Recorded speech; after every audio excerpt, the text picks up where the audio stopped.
할렐루야, 여러분 축복합니다. 서로 인사 나누도록 하겠습니다. 해피 추석입니다. 우리 모두 은혜 받은 자입니다. 구원받은 자입니다.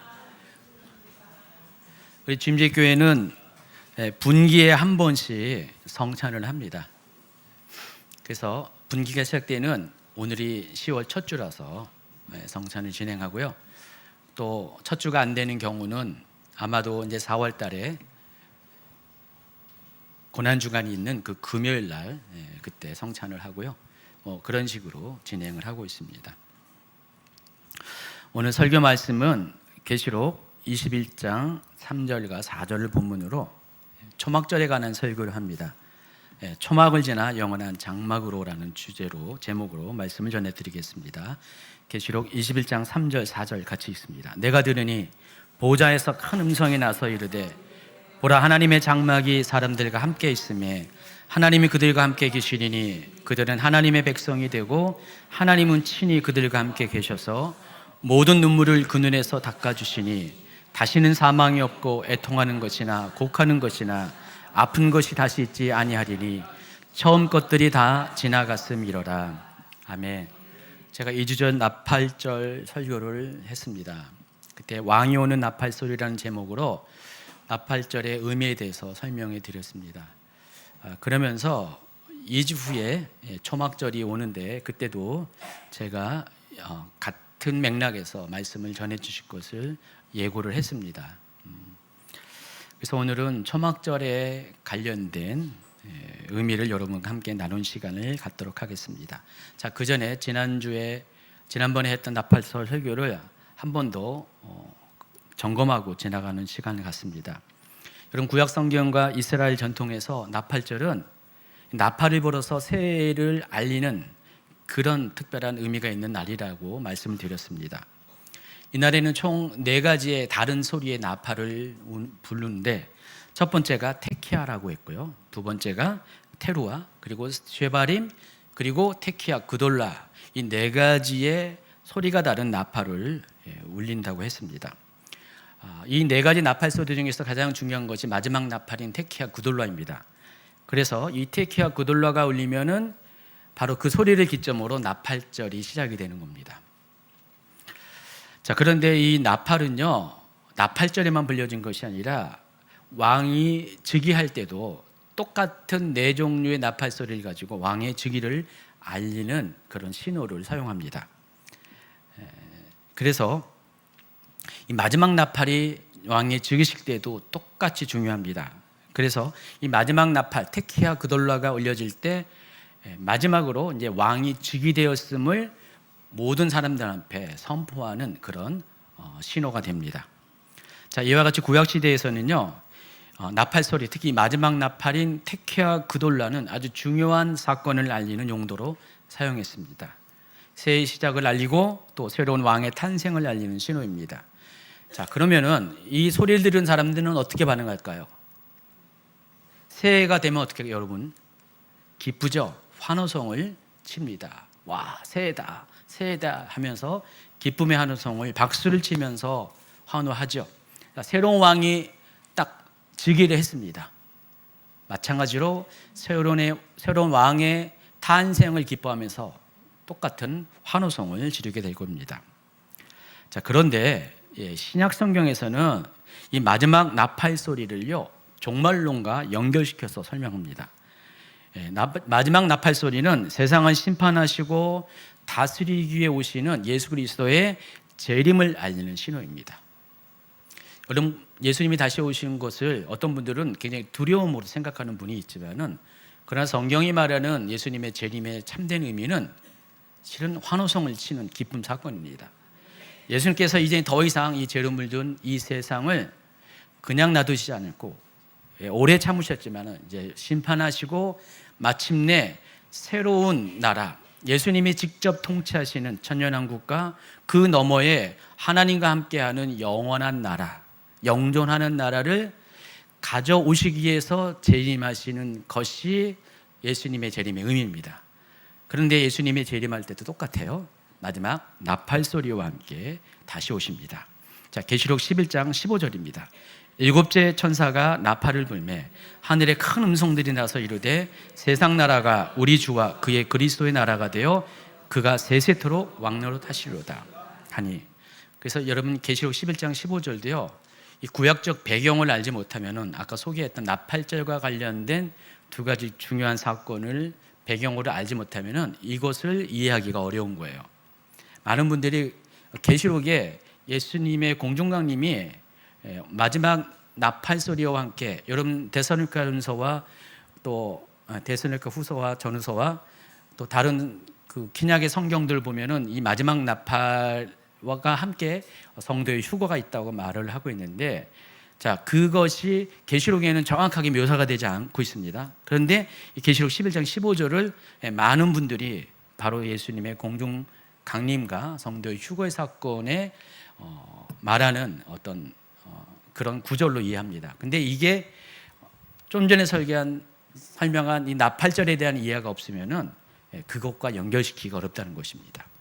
나팔 소리와 함께 왕의 즉위가 선언되면서 그때부터 왕의 통치가 시작되는 것처럼 이 마지막 일곱 번째 나팔 소리와 함께 하나님께서 하늘에서 선언하신 것입니다. 이제부터는 세상 나라가 우리 주와 그의 그리스도 나라가 되어서 그 예수님께서 세세토록 왕노릇하실 것이다 라는 것이 바로 예수 그리스도의 강림과 성도의 휴거를 암시하는 그런 장면이라는 것입니다. 자, 그런데 나팔절은요, 홀로 떨어져 있는 절기가 아닙니다. 나팔절은 대속죄일과 초막절로 바로 이어집니다. 그래서 이 세 개의 절기를 가리켜서 통칭해서 가을절기라고 부릅니다. 지난번 설교에서 충분히 설명을 했습니다. 자, 레위기 23장에는요 모두 7개의 여호와의 절기들이 소개되는데 그걸 가리켜서 7대 절기라고 합니다. 자, 근데 이 7대 절기들은요 예수 그리스도의 사역과 깊이 연관되어 있어요. 하나님께서는 이 7대 절기 안에 예수 그리스도께서 장차 이 땅에 오셔서 어떤 방식으로 우리를 구원하실 것인가 하나님의 시간표를 담아 놓으셨습니다. 그래서 하나님의 구속의 역사를 알려주는 그런 그림자와 같은 것이 여호와의 절기들 7대 절기들입니다. 먼저 유월절, 무교절, 초실절로 이어지는 세 개의 봄절기들은 무엇에 대한 예표입니까? 예수 그리스도의 초림에 관한 예표입니다. 예수님은 유월절 어린 양으로 오셔서 유월절 날 어린 양이 사람들의 죄를 위해서 희생 제물이 되는 것처럼 예수님은 어린 양으로서 십자가에 달려 죽으셨습니다. 그리고 무교절을 거쳐서 초실절 때 예수님은 부활을 하셨습니다. 이처럼 이 봄절기 세 개의 절기들은 그리스도의 초림을 예표합니다. 그리고 여름절기는 무엇을 예표합니까? 여름절기는 오순절에 하나 있는데 성령 강림입니다. 그래서 성령께서는 사도행전 2장에 보니까 오순절 날이 임하는 그날에 강림하셨습니다. 그래서 모든 육체 가운데 강림하셨습니다. 그리고 나팔절, 대속죄일, 초막절로 이어지는 가을절기들은 그리스도의 재림을 예표하는 하나님의 구속사의 그림자입니다. 그런 의미에서 이 나팔절이 심판의 주로 다시 오실 예수 그리스도의 재림을 예표하는 절기란다면 초막절 또한 종말론과 깊은 연관이 있다는 것을 우리가 알 수가 있습니다. 자, 그럼 초막절은 과연 어떤 의미가 있는지 먼저 잠깐 이야기하면은 초막절은요 이제 예수님이 다시 오셔서 나팔절 날 다시 오셔서 하시는 게 뭡니까?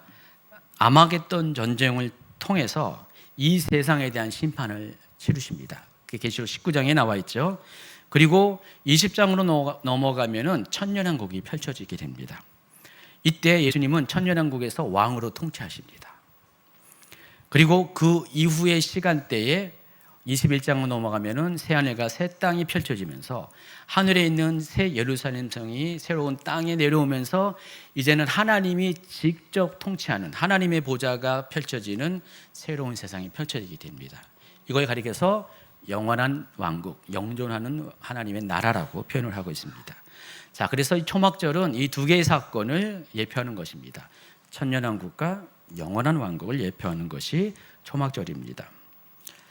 어쨌든 이 7대 절기 중에 마지막 절기인 초막절을 끝으로 하나님의 구속사는 완성이 됩니다. 그래서 오늘 설교에서 하나님의 구속사를 상징하는, 완성을 상징하는 이 초막절의 종말론적인 의미에 대해서 좀 깊이 다뤄보고자 합니다. 자, 그런데 여러분, 이 초막절을 이해하기 위해서는요, 초막절과 관련된 세 개의 명칭에 대해서 여러분이 먼저 아셔야 돼요. 오늘은 그것을 집중적으로 다뤄드릴 겁니다. 초막절은 다른 이름으로도 부릅니다. 물론 절기들이 몇 가지는 다른 이름으로 불려집니다. 가령 오순절 같은 경우는 칠칠절이라고도 부르죠. 자, 그런데 이 초막절도 두 가지의 다른 명칭이 있어요. 초막절과 더불어 수장절 그리고 장막절이라는 이름으로 불려지게 됩니다. 자, 그런데 이 놀랍게도요, 이 세 개의 명칭들은요, 그냥 불려진 것이 아니라 실제적인 이유가 있고, 그렇게 부르는 실질적인 이유가 있고, 또 깊은 영적인 의미가 그 이름 안에 숨어 있습니다.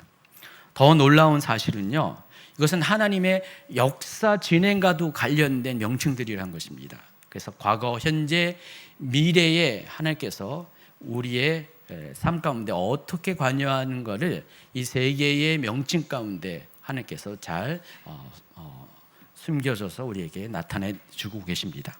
그래서 오늘 설교에서는 이 초막절을 의미하는 세 개의 명칭들에 대해서 실제적이고 영적인 의미들을 특히 과거, 현재, 미래는 세 개의 시제를 따라서 여러분에게 설명을 드리고자 합니다. 제가 어젯밤에 그 팟캐스트 방송으로 이렇게 오늘 설교 원고를 가지고 만들어서 공유해 드렸는데 들으셨죠? 들은 분들은 오늘 설교가 쉽게 다가올 거고, 안 들은 분들은 굉장히 어려울 수도 있어요. 근데 제가 보니까 이런 설교를, 물론 제가 이번에 하지만은 저 들어본 적이 없거든요. 그런데 굉장히 이제 설교를 준비하면서 이런 깊은 뜻이 있다는 것을 저도 처음 알았거든요.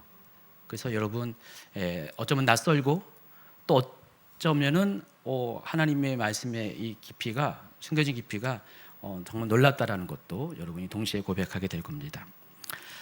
먼저는 초막절입니다. 먼저 알아야 할 것은 이 초막절이라는 명칭은 이스라엘 민족의 역사적 경험이 반영된 이름입니다.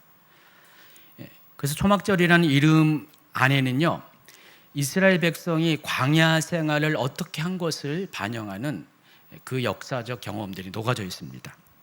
자, 초막이라는 것은 이스라엘 백성들이 40년 동안 광야 생활을 할 때 집 대신 간이로 지은 임시 거처를 의미합니다.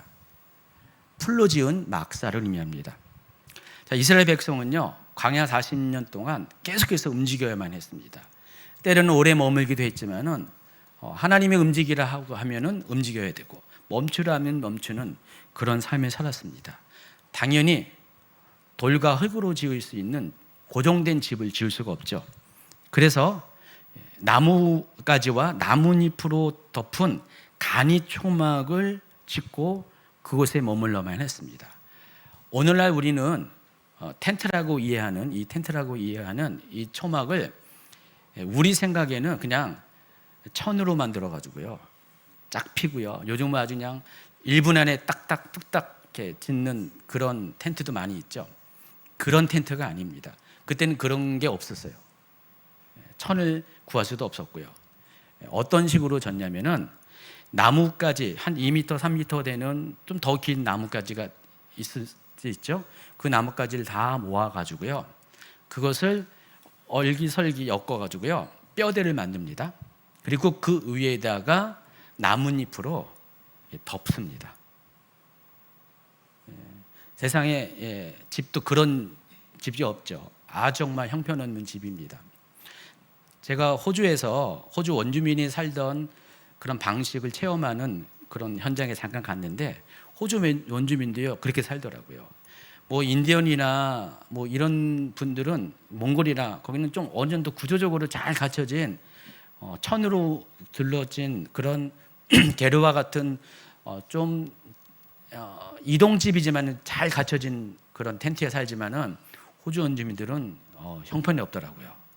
정말 동물들이나 가축이나 살 수 있는 그런 초막에서 살았던 그런 것들 보았습니다. 근데 이스라엘 백성들이 만든 초막도 굉장히 비슷한 모양으로 생겼습니다. 초막은 히브리어로 스콧이라고 부릅니다. 이 스콧의 단수형이 스칼인데, 이 스칼은 뜻이 초막이라는 뜻이에요. 임시로 만든 장막, 오두막이라는 뜻을 갖고 있습니다. 근데 이 단어의 본래 의미는 덮다, 가리다, 덮개를 만들다라는 뜻을 가지고 있습니다. 그래서 이 초막은 어떤 거냐면은 아까 말씀하신 그대로예요.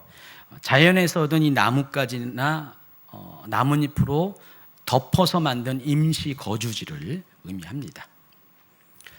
그래서 이 초막의 외모에서 보는 것처럼 초막은 안정적인 삶과는 전혀 거리가 멉니다. 떠돌이 생활과 잠시 머무는 불안정한 인생의 날을 상징하는 것이 초막이라는 것입니다. 제가 아주 오래전에 군대에 있을 때 동계훈련을 뛴 적이 있었습니다. 제가 아직 동계훈련을 한 번도 뛰지 않은 그런 그때 2등병 때인가 1병 때인가 쫄병 시절에 동계훈련에 참여를 했어요. 근데 제가 있는 곳은요, 강원도 깊은 산 속에 있었어요. 인제 가면은 언제 오냐라고 원통에서 못 살겠다라는 바로 그곳에서 살았습니다. 저는 군대 생활이 전혀 원통하지 않았고요, 아주 좋았어요. 고생은 됐지만 좋았습니다. 근데 동계훈련을 하러 가서 훈련한다면 뭔가 뭐 뛰고 뭐 이런 뭐 전투, 모의 전투도 하고 뭐 그런 줄 알았는데 처음에 가보니까 아무것도 안 하는 거예요. 그냥 일주일 동안, 그때 막 그곳은 눈이 많이 왔거든요. 어떨 때는 제 허리만큼 올 때도 많이 있었어요. 눈이 많이 오는 그곳에 땅을 파고 텐트를 지어놓고 그냥 거기서 며칠 동안 먹고 자고 있는 거예요. 아무것도 안 해요. 와, 동계훈련 쉬운 거 같죠, 그렇게 하면은. 근데 그때 동계훈련 하는 이유가 동계 적응훈련이었어요. 추운 날씨를 적응하는 그런 목적으로 훈련을 받았습니다. 그래서 그 며칠 동안을 텐트를 져놓고 거기서 그냥 사는 거예요. 잘 견뎌내는 거예요. 밖에 기온은 영하 20도 이상 떨어지는데 그곳에서 그냥 잘 먹고 잘 살고 버텨내는 것이 훈련이었어요. 동계 적응 훈련이었습니다. 근데 저희 부대가 텐트 치는 방식이 아주 독특했습니다. 뭐 다른 부대도 그런 식으로 짓는 텐트를 만든지는 전혀 몰라요. 근데 굉장히 특이한 방식으로 텐트를 졌습니다. 원래 군인들에게는 그 A형 텐트라고 해서 한 명이 딱 들어가서 또 많게는 두 명이 들어갈 수 있는 아주 간단한 그 텐트가 주어집니다. 천으로 만든 텐트가 주어지는데 제가 있었던 부대는요, 그 텐트를 사용하지 않고요, 그 동계 적응 훈련 기간 동안에는 땅을 파라 그래요. 한 1m 정도 깊이로 땅을 웅덩이처럼 이렇게 파게 합니다. 쫄병인 제가 열심히 삽질을 하고 왔죠. 군대 갔다 와서 삽질한다 그러잖아요. 삽질을 해서 그 얼은 땅을 막 하루 종일 파가지고요, 이만한 웅덩이를 맙니다. 가로 세로 지름 이렇게 직경 한 3m, 4m 그 정도 되는 이제 웅덩이를 팝니다. 여러 사람이 이제 팝니다. 하루 종일 이제 웅덩이를 판 것 같아요. 한나절 이상을 다 판 다음에 어떻게 하냐면은 고참들이 가서 나뭇가지를 주워 오라 그래요. 근데 실은 다 미리 다 세팅해놔요. 어디선가 오랫동안 그것을 하기 때문에 부대에서 갖고 오기도 하고 또 공식적으로 이제 주워 오라 그러는데 다 준비해 오더라고요. 가지고 나뭇가지 몇 미터 되는 것들을 이렇게 얼기설기 얽혀가지고 지붕 구조물을 만들어요. 무너지지 않은 그런 구조물을 만들어요. 그리고 그 위에다 뭘 덮냐면은, 지금은 그런 거 있을는지 모르겠지만 옛날에는요, 몇십 년 전에는 판초위라고 있었어요. 한국 전쟁 때부터 쓰던 2차 대전, 1차 대전부터 쓰던 이 판초위가 있습니다. 여러분 옛날에 전쟁 영화 보면은 그냥 완전히 통으로 돼가지고 푹 뒤집어 쓰고 머리까지 월급만 내밀고 하는 거. 그래서 비가 와도 판초 우위 안에 배낭도 메고 젖지가 않습니다. 그 판초 우위를 여러 개를 그 나뭇가지 엮어놓은 데다 지붕 만드는 구조물에다가 덮어버려요. 그리고 또 뭐 밖에 나가서 진짜로 이렇게 또 나뭇잎과 이런 것들을 다 주워가지고 그에 뒀습니다. 아무래도 동계 훈련을 하다 보니까 눈이 많이 오니까 뭐 좀만 지나면 눈이 싹 덮어버려요. 그리고 바닥이 중요해요. 바닥을 만드는 게 중요한데 맨 땅이잖아요. 춥잖아요. 그래서 군인들은 항상 야전에서는 머리가 잘 돌아가야지 생존을 하거든요. 그래서 주변 뭐 이렇게 민통선 지역 안에 있었지만 거기 민가도 있거든요. 거기에 가서 들에 가서 이렇게 추수해서 벼놓은 그 볕단들이 있잖아요. 그거를 가서 뭐 좀 가져가겠습니다 말도 하지만은 몰래 또 갖고 오게 돼요. 군인들이 강탈을 하는 건 아니지만은 자주가 원래 가지고 옵니다. 원래는 그런 거 못 쓰게 하는데 갖고 와서 밑에 바닥에 막 깔아요. 여러분 가축 우리 가면은 뭐 그런 거 있잖아요. 그렇게 깔아놓고 꼭 위에다가 또 판초이를 또 깔습니다. 그럼 바닥이 완성이 돼요. 그리고 거기 있으면은요, 그래도 어느 정도 따뜻합니다. 일단 땅 속에 1m 정도 깊이 들어가니까 바람을 막죠. 판초이가 바람을 통하지 못하게 하니까 다 막고요. 그리고 또 어느 정도 이렇게 기온을 유지합니다. 이게 일반 병들이 하는 방식이고요. 저는 보직이 의무대였거든요. 저희 또 보직 맡은 사람들이 하는 또 특별한 방법이 또 한 가지 있습니다. 머리가 더 돌아가죠. 그래서 여러분 예전에는요, 그 환자들한테 병원에 입원하면은요, 뭘 합니까? 무조건 꽂아놓죠. 링겔이라고 플루이드를 꽂아놓습니다. 이거를 꽂아놔 생리식연수를 꽂아놔요. 그러면은 요즘은 이게 비닐팩으로 만들었는데 옛날에는요, 제가 근무할 때는 병으로 되어 있어요. 유리병으로 되어 있어요. 대략 그게 한 500ml도 있고 큰 거는 뭐 1리터짜리도 있는 것 같아요. 그거를 평소에 이제 쓰다가 이렇게 빈 병이 남잖아요. 그거를 모아둬요. 모아둔 다음에 이제 그런 동계 적응 훈련 때 어떻게 사용하냐면 똑같이 주사 바늘 세트를 걷다 꽂아요. 근데 그 병에 생림식연수를 담는 게 아니라 뭘 담냐면은 앰뷸런스에서 빼낸 경류 기름을 갖다 담습니다. 그리고 주사액 세트를 꽂아 놓고요. 그리고 텐트에 나뭇가지를 이렇게 만들어 놨잖아요. 거기에다가 이걸 딱 매달아 놔요. 그리고 그 병 밑에 뭘 하냐면은 나뭇가지를 모아 가지고 작은 화덕을 만들어요. 정말 요만한 화덕입니다. 아주 작은 불씨를 이렇게 만들어요. 큰 불씨를 만들면 다 태워 먹으니까 아주 요만한 불씨를 만들어요. 그리고 어떻게 하냐면은 그 닌겔병에 담은 기름을 똑같이 반을 조정하면은 그게 최장 한 12시간 가거든요. 한 방울 뚝 이렇게 떨어지게 되면은 느리게 떨어지면 12시간 가고 빠르게 하면은 한 3시간도 걸립니다. 이걸 조절하면서 그 불씨 위에다가 그 경류를 떨어뜨리는 거예요. 한 방울씩. 그럼 불이 안 꺼져요. 그러면 밤의 추운 시간을 그것을 의지해서 버텨냅니다. 의외로 따뜻했어요. 요즘 군대는 그런 거 안 하겠죠. 옛날에는 자주간 어떻게 하든지 생존하기 때문에 저는 신기했어요. 와, 참 대단하다. 군인들 대단하다. 생존력이 대단하다. 그래서 그걸 경험했는데 그것이 이번에 설교 준비하면서 그냥 생생하게 다시 떠오르는 겁니다. 거의 40년 전의 이야기예요. 저는 이걸 생각하면서 이스라엘 백성이 광야 가운데에서 삶이 어땠을까라는 생각을 해봤습니다. 여러분이 상상하는 것보다 그들이 거한 초막은 정말 형편없습니다. 나뭇가지 위에 동물들보다 더 못한 그런 집에서 그냥 임시로 거처하는 삶을 살았습니다. 이 척박한 광야에서 만약에 초막만 있으면 어떡할까? 여러분, 초막만 의지해서 살 수 있을까요? 그 뜨거운 햇볕에 나뭇가지 올려놓은 거 금방 말라버리잖아요. 근데 하나님께서는 초막으로만 살지 않게 하시고요. 뭘 제공하셨죠? 낮에는 구름기둥과 밤에는 불기둥을 제공하셨습니다. 여러분, 구름기둥이 그냥 기둥으로만 쫙 올라간 게 아니라 수직으로 올라가다가 하늘 어느 정도 지점에서 퍼집니다. 수평으로 퍼져서 마치 이스라엘 진영을 덮고 있는 모양입니다.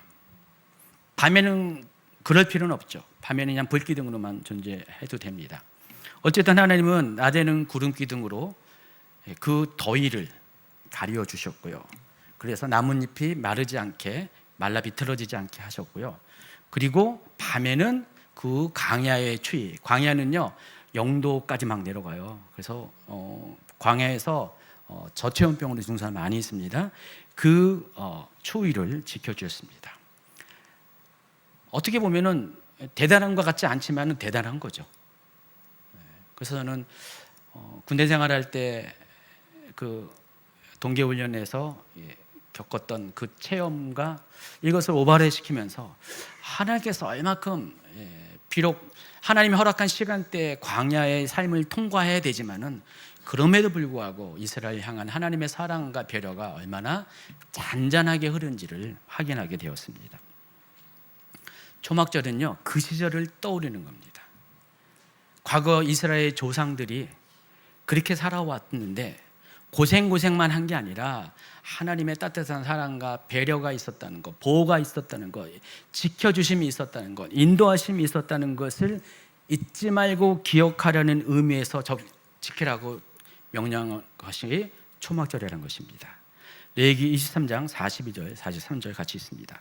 너희는 이래 동안 초막에 거주하되 이스라엘에서 난 자는 다 초막에 거주할지니 이는 내가 이스라엘 자손을 애굽 땅에서 인도하여 내던 때에 초막에 거주하게 한 줄을 너희대로 알게 함이니라. 나는 너희의 하나님 여호와이니라. 그래서 하나님께서는 이스라엘 백성이 그 시대에 살던 사람만이 아니라 그 후대의 사람들이 영원토록 하나님께서 이와 같이 광야에서 그들의 조상을 어떻게 지키시고 어떻게 인도하셨는지를 기억하게 하기 위해서, 계속해서 그 은혜를 생각나게 하시기 위해서 초막절이라는 명절을 정해 주신 것입니다. 그래서 초막절은요 모두 8일 동안 진행이 되는데 그 8일 기간 동안에 7일 동안은 바깥에서 이렇게 삽니다. 그래서 오늘날 현대 이스라엘에서도요 집 구조가 특이하죠. 이스라엘은요 아파트에 살아도요 이 발코니가 엄청 큽니다. 발코니와 베란다 구분하는 줄 아시죠? 베란다는 집 안에 있는 구조물이고요. 그리고 발코니는 집 밖에 있는 겁니다. 딸려 있지만은 안과 밖이라는 것이 달라요. 그래서 베란다를 크게 만들어요. 여러분 이스라엘 가면은요 한번 지나가다 아파트 같은데 한번 잘 보시면은요 발코니가 엄청 크게 나와 있습니다. 보통은 땅에다가 이 초막을 짓는데 거기도 도시화가 되니까 땅에다 초막을 짓지 못하는 경우는 발코니에다가 초막을 짓습니다. 오늘날 이스라엘의 초막은 천으로 만들어서 이렇게 초막을 만드는데 걷다가 또 어떻게 해요? 등도 달아요. 크리스마스 추리처럼 막 등을 달아가지고 거기서 바베큐도 해먹는데 옛날에 광야 시대에는 절대 그게 아니었습니다. 천도 아니었고요. 나뭇가지에다가 나뭇잎을 덮은 정말 보잘것없는 초막이었습니다. 그것을 재현해서 그곳에서 일주일 동안 살면서 그들이 얼만큼 광야 생활 통해서 고생을 했지만은 하나님의 배려와 보호하심이 얼마나 큰지를 다시금 기억하는 그런 목적으로 초막절을 지킬 것을 명령을 하고 있습니다. 여러분 초막은요 집이 아니에요. 간이 이동할 때마다 쓰는 간이 거처입니다. 그래서 가장 최소의 생존에 필요한 것들만 갖춰준 곳입니다. 모든 것이 부족하죠. 그러나 모든 것이 다 채워진 곳이기도 합니다. 우리가 욕심을 내면 다 모든 것이 부족하죠. 욕심을 내지 않으면은 모든 것이 채워진 공간이기도 합니다. 그렇지만은 이 초막에 사는 것은 미래가 보장되지 않습니다. 이스라엘 백성은 실제로 미래가 없었어요. 언제 어떻게 살아야 될지를 몰라요. 하나님은 그냥 움직이라면 움직이고 멈추라면 멈추고 초막을 지으라면 짓고 그냥 미래에 대해서 불분명했습니다. 그러니까 불확실한 삶을 상징합니다. 그런데 중요한 것은 그런 상황 가운데서도 하나님은 그들을 지켜주셨던 것입니다. 마찬가지로 우리도 광야와 같은, 광야의 초막과 같은 곳에서 사는 우리의 삶도 지금도 여전히 지켜주고 계신다는 것입니다. 이 스콧이라는 단어가 스카에서 왔다 그랬는데, 이 스카의 본뜻이 덮개를 의미한다고 그랬어요. 덮개, 뚜껑을 의미합니다. 그래서 이 초막절은요, 어떤 의미가 있냐면은 하나님의 은혜의 덮개가 덮어지는 날입니다. 하나님께서 은혜의 덮개로 덮어주는 시공간을 상징하는 것이 초막절입니다. 우리가 초막절을 지키면서 기억해야 될 것은 하나님의 은혜가 지금도 광야와 같은, 비록 초막과 같은 삶을 살고 있는 우리에게도 지금 덮어지고 있구나라는 것들을 여러분 꼭 기억하시기 바랍니다. 여러분, 연단의 과정 누구나 다 겪고 있습니다. 광야라고 우리가 표현합니다. 연단의 과정에서는 당연히 우리는 고정된 삶을 살 수가 없어요. 늘 불안정하고 미래가 불확실합니다. 정말 초막과 같은 곳에 거주하는 삶을 살게 됩니다. 물질적으로 실제로 초막이라는 게 아니라, 실제로 그런 것이 아니라 상징적으로 말하는 것인데, 우리의 환경이 그와 같다는 것입니다. 그런데 그럼에도 불구하고 광야의 이스라엘 백성을 불기둥과 구름기둥으로 보호하시고 지키시고 인도하신 것처럼 우리의 인생도 그와 같이 하나님은 지금 덮어주고 계신다는 것입니다. 은혜로 덮어주고 계세요. 그래서 소막절은 이 같은 하나님의 은혜를 기억하는 절기고요. 그래서 실은 이것은 과거의 경험을 기억하는, 과거의 하나님의 은혜를 기억하는 절기입니다. 내가 옛날에 광야 같은 삶을 살 때 하나님이 이렇게 나를 돌보셨지, 그것을 기억하는 것입니다. 그게 초막절의 의미입니다. 두 번째 부르는 이름은 수장절입니다. 수장절은 하나의 농사와 밀접하게 관련된 이름이고, 초막절과 대비해서 초막절은 과거와 관련된 이름이라고 했습니다. 이 수장절은 현재와 관련된 의미를 갖고 있습니다. 수장하다라는 것은 모아서 저장하는 것을 의미합니다. 그래서 수장절은 말 그대로 한 해 동안 수확한 곡식과 열매를 창고에 걷어서 저장하면서 드리는 절기입니다. 출애굽기 23장 16절 후반부를 같이 읽겠습니다. 수장절을 지키라. 이는 내가 수고하여 이룬 것을 연말에 밭에서부터 거두어 저장합니다. 레위기에서는 초막절을 지키라고 했는데 출애굽기에서는 수장절을 지킬 것을 명령하고 있습니다. 이스라엘은요, 크게 두 가지의 농사를 짓습니다. 곡식 농사와 과일 농사입니다. 네, 이 곡식 농사는 봄절기와 여름절기에 수확을 합니다. 그래서 봄에 처음으로 수확하는 곡식의 이름이 뭡니까? 밀입니다. 밀의 첫 단을 하나님께 올려드리는 그 절기가 초실절입니다. 그리고 그로부터 50일 뒤에 오순절날, 다른 말로 칠실절날이 임하면은 그때 밀이 수확이 돼요. 그래서 봄에는 보리추수, 초여름에는 밀추수가 이루어집니다. 이와 같이 곡식 농사가 봄 시즌과 여름 시즌까지 이어지게 됩니다. 자, 그러면은 여름이 쭉 지나가면서 이 가을에 이르면은요, 이 가을절기에 이르면은 또 똑같이 추수를 하게 되는데 뭘 추수하냐면은 과일을 추수합니다. 여러분, 여름 과일 중에서 유명한 게 뭐였죠? 포도, 무화과, 올리브입니다. 그래서 포도, 무화과, 올리브는 다 이스라엘 민족을 상징하는 그런 과일입니다. 나무입니다. 그래서 이 여름 기간 동안에 뜨겁고 건조하잖아요. 그때 과일들이 잘 자라요. 당도가 되게 높습니다. 그래서 이렇게 여름 기간 동안 자란 과일들을 걷어들여서 이것을 하나님께 감사를 올려드리고 저장하는 그 시즌이 바로 수장절입니다. 그래서 수장절이 되면은 초막절의 다른 이름인 수장절입니다. 이제는 모든 한 해의 농사가 끝나는 것을 의미합니다. 자, 농사를 다 졌어요. 그 다음에 뭘 할까요? 우리 추수 생각하세요. 추수 감사절 생각해 보세요. 그 풍성함을 누리는 거잖아요. 그래서 이 수장절은요, 어떤 행사가 벌어지냐면은 축제가 벌어집니다. 기쁨의 축제가 벌어집니다. 우리 추석과 추수감사절에 우리가 그 명절을 즐기는 똑같은 의미가 이 수장절로 표현된 이 초막절에 벌어지게 됩니다. 초막절에는 텐트를 치고 초막을 짓고 하나님이 과거에 우리 삶 가운데 행하신 은혜를 기억하고 같은 이름인, 같은 절기인, 다른 이름인 이 수장절로서는 그와 같이 모든 수확물들을 창고에 드리면서 하나님께 감사하는 시간을 갖게 되고 동시에 그것을 가지고 축제하는 시간을 갖게 됩니다. 자, 수장절은 히브리어로 하그 하 아시프라는 단어를 사용하는데 이 하그라는 단어는 절기, 축제, 기쁨의 잔치라는 뜻을 갖고 있고요. 아시프라는 단어는 모으다, 거두다, 저장하다라는 뜻을 갖고 있습니다.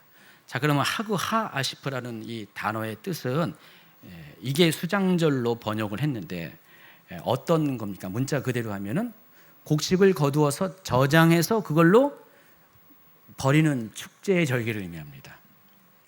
실제로 이 초막절에는요, 사람들이 축제를 벌입니다. 근데 단순히 거둬들이는 것으로 저장하는 끝난 게 아니라 이것을 허락하신 하나님께 감사하는 절기가 바로 수장절입니다. 신명기 16장 13절부터 15절을 한번 읽어볼까요? 너희 타작 마당과 포도주 틀에 소출을 거두어 들인 후에 이래 동안 초막절을 지킬 것이요 절기를 지킬 때에는 너와 내 자녀와 노비와 내 성중에 거주하는 레위인과 객과 고아와 가부와 함께 즐거워하되 내 하나님 여호와께서 택하신 곳에서 너는 이래 동안 내 하나님 여호와 앞에서 절기를 지키고 내 하나님 여호와께서 내 모든 소출과 내 손으로 행한 모든 일에 복 주실 것이니 너는 온전히 즐거워할지니라. 여기 초막절로 번역했지만은 이제 수장절을 의미하고요. 보시면은 이 절기 동안에 해야 될 것들이 뭡니까? 7일 동안, 1회 동안을 하나님 앞에서 즐거워하는 것입니다. 온전히 즐거워하는 거예요. 그러니까 7일 동안은 그냥 즐기는 시간이에요. 계속해서 잔치를 벌이는 시간입니다. 얼마나 좋겠습니까? 모든 것이 다 풍족하고요. 자, 그런데 혼자 즐기는 것이 아니라 여기 보시면은요, 너와 내 자비와 노비와 내 성중에 거하는 레위인과 객과 고아와 가부와 함께 즐거워할 것을 명령하고 있습니다. 그래서 이 수장절에는요, 하나님이 나에게 주신 수확물로 풍성함을 들면서 감사하면서 기뻐하는 그런 절기지만은 나만 즐거워하는 것이 아니라 수확하지 못한, 수확물이 없는 사람들과 함께, 성경에서 통치 가난한 자 하나면 네 종류의 사람입니다. 구약에서 과부와 고아와 객가 또 외국인입니다. 자, 이들은 땅이었기 때문에, 유업으로 가질 땅이었기 때문에, 농사를 지을 수 없기 때문에 가난할 수밖에 없어요. 그들을 기억하라는 것입니다. 그들을 기억하고 그들과 함께 즐거워할 것을 명령하고 있습니다. 그래서 수장절은요, 하나님이 주신 공급과 은혜를 기쁨의 축제로 고백하는 절기인데 나 혼자만의 그런 기쁨이 아니라 함께, 공동체가 함께 누리는 그런 풍성함을 누리는 특별한 절기라는 것입니다. 그래서 오늘날도 우리가 이 수장절의 의미를 가지고 이와 같은 신앙을 지키는 분들이 참 많이 있어요. 우리가 지금 추석을 우리가 앞두고 있고요.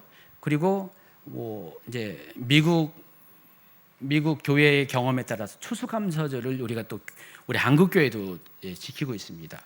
추수감사절이 그런 의미가 있잖아요. 하나님이 주신 것들을 고생 끝에 하나님이 첫 번째 수확을 얻은 것을 가지고 그때 그 청교도들이 어떻게 했습니까?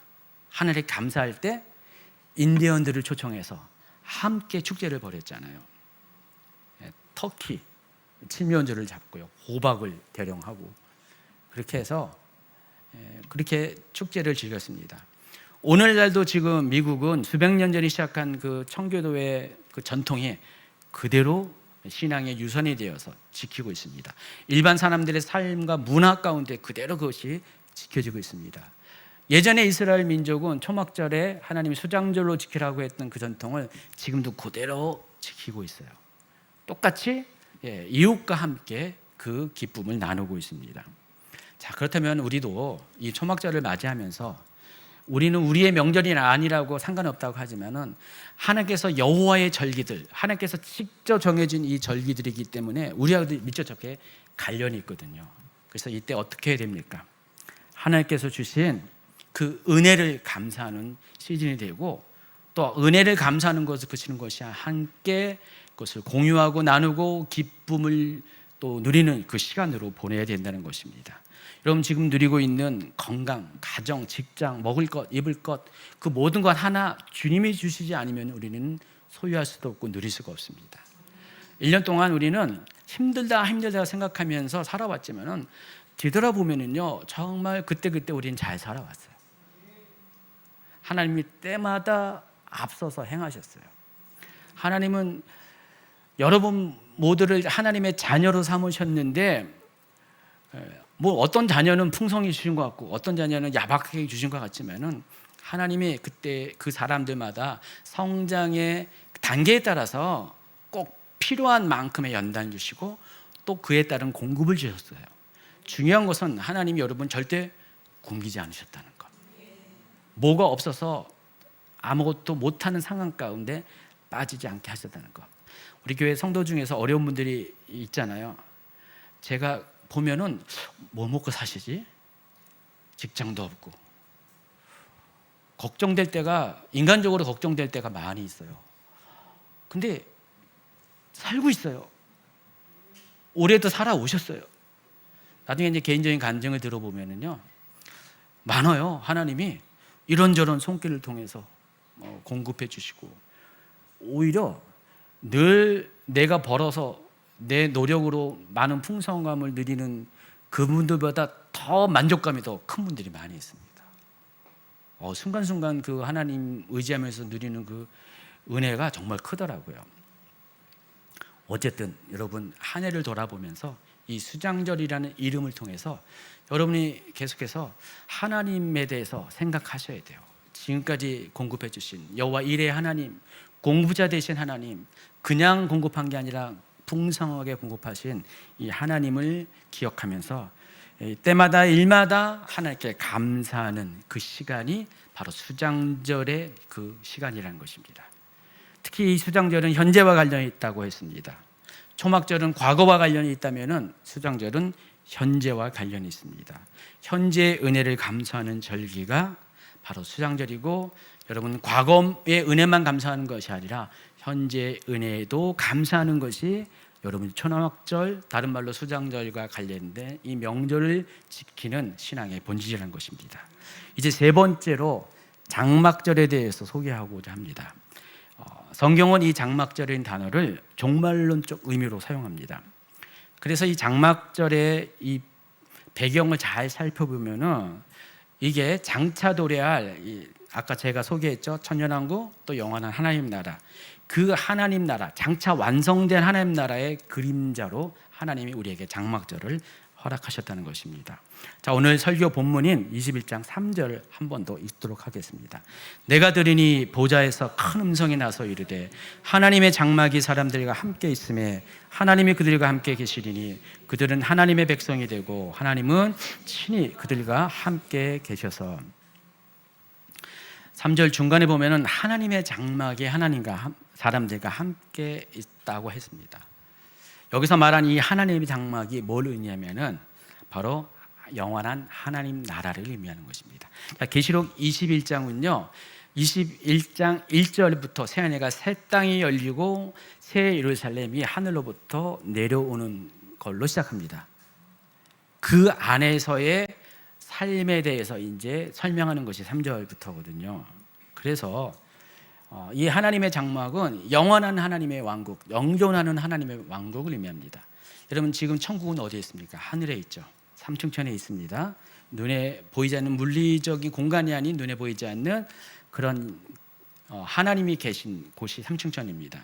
그 삼층천에 하늘에 하나님의 보좌가 있는데, 이때가 되면은 영원한 나라가 펼쳐지게 되면은 그 하나님의 보좌가 새 하늘과 새 땅 가운데 내려옵니다. 이것이 계시록 21장, 22장에서 소개하고 있습니다. 바로 이 하나님의 나라가 바로 여기 말하는 하나님의 장막을 의미한다는 것입니다. 하늘에 있는 하나님의 장막이 이제는 사람들과 함께하는 그 시즌, 이게 뭐라고요? 장막절이라는 것입니다. 자, 그런데 장막절이라는 단어를 성경에서 한번 검색해 보세요. 장막절이 발견되니까 검색해도 안 나옵니다. 초막절과 수장절은 검색해서 나오는데 장막절이라는 단어는 발견되지 않습니다. 전혀 발견되지 않습니다. 그런데 그것은 개역 개정으로 볼 때 그런 거고요. 다른 성경 흠정역으로 보잖아요. 여러 곳에서 장막절이라는 단어가 발견됩니다. 그 중 한 곳이 스가랴서 14장 16절입니다. 같이 읽어볼까요? 예루살렘을 치러 온 모든 민족들 중에서 남은 모든 자가 심지어 해마다 올라와 그 왕 곧 만군의 주께 경배하며 장막절을 지키리라. 이 스가랴서도 마지막 때와 관련된 중요한 예언서 중에 하나인데, 자, 이 뒷부분이죠. 이때 이 장막절을 언급합니다. 근데 여기서 이 장막절로 번역한 히브리어 단어 원어가 하그하 스콧이라는 단어를 사용했습니다. 하그하 스콧. 하라는 것은 뭐 정관사 덜을 의미하고요. 자, 그런데 덜을 빼고 하를 빼고 하그와 스콧이 중요한 단어잖아요. 근데 이 두 가지의 단어가 이미 제가 소개한 초막절과 수장절을 설명할 때 나온 단어입니다. 아까 초막절을 뭐라고 불렀다고 했죠? 스콧이라고 불렀습니다. 스카에서 온 단어가 스콧이라고 했습니다. 그래서 스콧은 그냥 초막절을 의미합니다. 그러면요, 이 하그는 어디서 왔어요? 수장절에서 온 겁니다. 하그와 하시프라고 아까 소개했죠.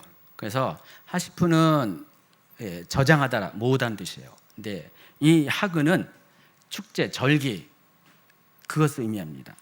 잔치를 의미합니다.